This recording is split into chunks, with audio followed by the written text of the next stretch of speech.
विमा योजनेचा मध्ये कार्यकर्त्यांची बैठक बोलावलेली आहे। महत्त्वाची आणि मोठी बातमी आपण पाहताय। भावना गवळी यवतमाळ वाशिमच्या खासदार शिवसेनेच्या खासदार आहेत भावना गवळी आणि पुन्हा एकदा आपल्याला तिकीट मिळावं यासाठी भावना गवळी या प्रयत्नशील आहेत। जिल्हा प्रमुख आणि तालुका प्रमुख पदाधिकारी यांच्यासोबत त्यांनी महत्त्वपूर्ण बैठक बोलावली आहे। दुपारी 2 वाजता भावना गवळींच्या निवासस्थानी ही बैठक होणार आहे।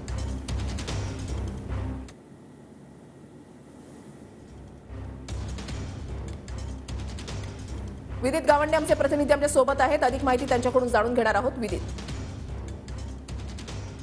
वृषाली, काल मुख्यमंत्री एकनाथ शिंदेची भावना गवळी यांनी भेट घेतल्यानंतर ते आज यवतमाळ दौऱ्यावर आहेत आणि यवतमाळ या ठिकाणी दुपारी 2 वाजता त्यांनी जिल्हा प्रमुख, तालुका प्रमुख आणि प्रमुख पदाधिकाऱ्यांची बैठक जी आहे ती या ठिकाणी बोलवलेली आहे। यवतमाळ वाशिम लोकसभा मतदारसंघातल्या महायुतीच्या उमेदवाराबाबत अजूनही जी आहे ती रस्सीखेच या ठिकाणी पाहायला मिळत आहे आणि उमेदवार कोण असणार याकडे सर्वांचं लक्ष लागलं असताना भावना गवळी आज ही बैठक जी आहे या बैठकीमध्ये भावना गवळी काय चर्चा करतात, काय सूचना करतात याकडे सर्वांचं लक्ष जे आहे ते लागलं आहे। त्यासोबतच शिंदे गटातील काही प्रमुख पदाधिकाऱ्यांची बैठक आज मुख्यमंत्र्यांच्या निवासस्थानी सुद्धा होणार असल्याचं सांगितलं जातं। आगामी लोकसभा निवडणुकीच्या दृष्टीनं मतदारसंघामध्ये कशा पद्धतीनं पुढची रणनीती असणार त्या दृष्टीनं सुद्धा ही कार्यकर्त्यांची बैठक जी आहे ती महत्त्वाची मानली जाते। विशाली, नक्कीच धन्यवाद विवेक दिलेल्या सविस्तर माहितीसाठी। अपडेट सातत्याने तुमच्याकडून जाणून घेणार आहोत।